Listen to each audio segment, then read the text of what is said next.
കൊല്ലം കരുനാഗപ്പള്ളിയിലെ ഗുണ്ടാ നേതാവ് അലുവാതിൽ കൊലക്കേസിൽ തെളിവെടുപ്പ്. പ്രതികളെ കൊലപാതകം നടന്ന പുതിയകാവിലെത്തിച്ച് തെളിവെടുപ്പ് നടത്തി. ഗൂഢാലോചന നടന്നെന്ന് സംശയിക്കപ്പെടുന്ന വാടകത്തെ ക്വാറിയിലെത്തിച്ചും തെളിവെടുപ്പ് നടത്തി. സൂര്യഗായത്രി കൊല്ലത്തും ചേരും. സൂര്യഗായത്രി, 5 ദിവസത്തേക്കാണ് ഈ 11 കുറ്റവാളികളെ, കൊടും ഗുണ്ടകളെ തെളിവെടുപ്പിനായി കസ്റ്റഡിയിൽ വിട്ടിരിക്കുന്നത്. ഇന്ന് എവിടേക്ക് എത്തിച്ച് തെളിവെടുത്തു? തെളിവെടുപ്പിന്റെ ഒരു ഘട്ടത്തിൽ പോലും തെല്ല് പശ്ചാത്താപമോ കുറ്റബോധമോ അവർക്ക് ഉണ്ടായിരുന്നില്ല. അതിനപ്പുറത്തേക്ക് ഇത്തിരി സമയമേ സാറേ കിട്ടിയിട്ടുള്ളൂ, അതുകൊണ്ട് എത്ര വെട്ടിയെന്നൊന്നും ഓർമ്മയില്ല എന്നൊക്കെ പരുക്കൻ മറുപടികളാണ് ആ ഗുണ്ടകൾ നൽകിയത്. എന്തൊക്കെയാണ് ഈ പറയുന്ന തെളിവെടുപ്പിന്റെ വിശദാംശങ്ങൾ?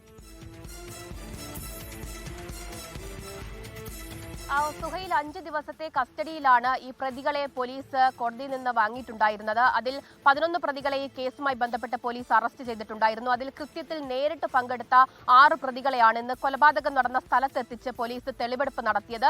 പുതിയകാവ് ജംഗ്ഷനിൽ ഈ കൊലപാതകം നടന്ന സ്ഥലത്ത് 6 പേരെയും എത്തിച്ചു. എങ്ങനെയാണ് ഈ കൊലപാതകം നടത്തിയത്, എങ്ങനെയാണ് കാർ ഇടിച്ച് കുഴിയിലേക്ക് ഇട്ടത്, എങ്ങനെ അവർ കാറിൽ നിന്ന് പുറത്തിറങ്ങുന്നതിന് മുൻപ് തന്നെ അതുലിനെ ആക്രമിച്ച് കൊലപ്പെടുത്തിയത് അടക്കമുള്ള കാര്യങ്ങൾ പ്രതികളിൽ നിന്ന് ചോദിച്ച് പോലീസ് മനസ്സിലാക്കിയിട്ടുണ്ടായിരുന്നു. മറ്റൊന്ന്, റോഡ് പണി നടക്കുന്ന സ്ഥലം കൂടിയായിരുന്നു. അതുകൊണ്ട് തന്നെ കൊലപാതകം നടന്ന അന്നത്തെ സാഹചര്യമല്ല ഇന്നിപ്പോൾ ആ പരിസരത്തുണ്ടായിരുന്നത്.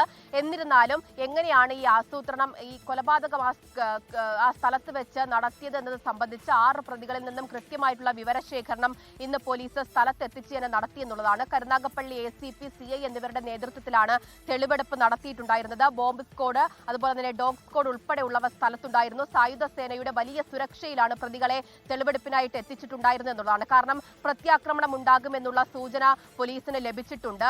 ഈ കടത്തൂർ സംഘം പുറത്തിറങ്ങുന്ന സമയത്ത് എതിർ ചേരിയിലുള്ളവർ ആക്രമിക്കുമെന്നുള്ള റിപ്പോർട്ട് പോലീസിന്റെ പക്കലുണ്ട്. അതുകൊണ്ട് തന്നെ അതീവ സുരക്ഷയിൽ വലിയ പോലീസ് സന്നാഹത്തിന്റെ വലയത്താലാണ് ഈ തെളിവെടുപ്പ് നടത്തിയതെന്നുള്ളതാണ്.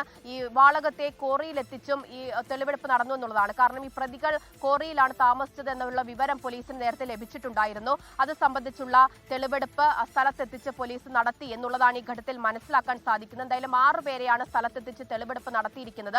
ആ തെളിവെടുപ്പ് നടത്തുന്ന സമയത്ത് കൃത്യമായിട്ടുള്ള കാര്യങ്ങൾ പ്രതികൾ പോലീസിനോട് പറഞ്ഞില്ല എന്നുള്ളതാണ്. അവർ പറയുന്നത് കുറച്ച് സമയമേ ഉണ്ടായിരുന്നുള്ളൂ, സെക്കൻഡുകളെ ഉണ്ടായിരുന്നുള്ളൂ. അതുകൊണ്ട് എത്ര വെട്ടി എന്നുള്ള ഒരു കൃത്യമായിട്ടത് പറയാൻ കഴിയുന്നില്ല എന്നൊക്കെയാണ് പ്രതികൾ സംസാരിച്ചിട്ടുണ്ടായിരുന്നത്. ലാഘവത്തോടെ സുഹൈൽ നേരത്തെ പറഞ്ഞതുപോലെ ഒരു കൊലപാതകം നടത്തി എന്നുള്ള ഒരു കുറ്റബോധവും പ്രതികളിൽ കാണാൻ കഴിയുന്നില്ല. അവർ നേരത്തെ ആലോചിച്ച് ഗൂഢാലോചന നടത്തി ചെയ്ത ഒരു കുറ്റകൃത്യം, അതിൽ ഒരു പശ്ചാത്താപത്തിന്റെയും വകയില്ല എന്നുള്ളത് തന്നെയാണ് പ്രതികളുടെ ഈ സമീപനത്തിൽ നിന്നൊക്കെ മനസ്സിലാക്കാൻ സാധിക്കുന്നത്. എന്തായാലും നിലവിൽ 6 പേരെ എത്തിച്ച് തെളിവെടുപ്പ് നടത്തിയിട്ടുണ്ട്. കൂടുതൽ വിവരശേഖരണം പോലീസ് നടത്തുമെന്നുള്ളതാണ് മനസ്സിലാക്കുന്നത്. വരും ദിവസങ്ങളിൽ ഈ കേസുമായി ബന്ധപ്പെട്ട് കൂടുതൽ ചോദ്യം ചെയ്യലുകളും ഈ പ്രതികളിൽ നിന്നുണ്ടാകും. സുഹൈൽ,